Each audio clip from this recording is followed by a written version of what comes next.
Ата пойыз вагонына кіреді. Ол орын іздеп жүр, бірақ вагон толы екен. Ата жолаушыларға: кешіріңіздер, менің билетімде орын көрсетілмеген, бос орын таба алмай тұрмын, дейді.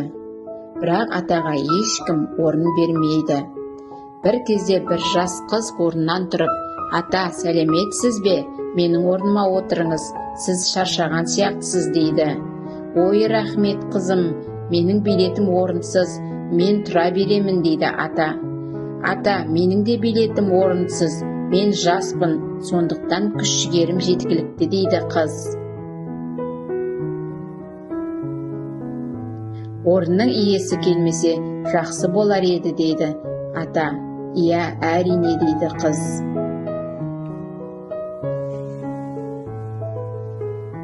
Қызым, саған қанша уақыт жүру керек, дейді ата. Көп емес, 5 сағат қана, дейді қыз.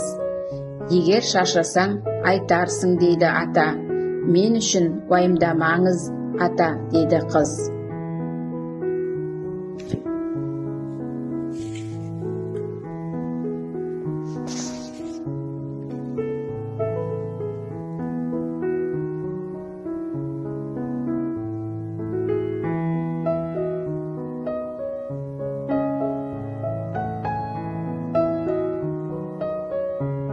Бір кезде билет тексеруге бақылаушы келеді.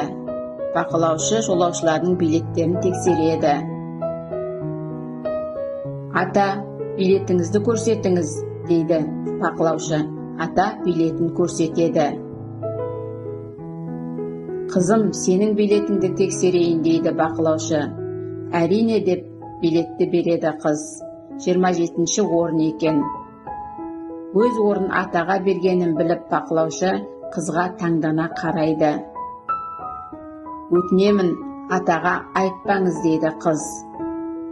Сен өте мейірімдісің, дейді бақылаушы қызға. Келесі вагонда бос орын бар, сен ұзақ жол жүресің, сені сол жерге апарайын, дейді бақылаушы. Жарайды, дейді қыз.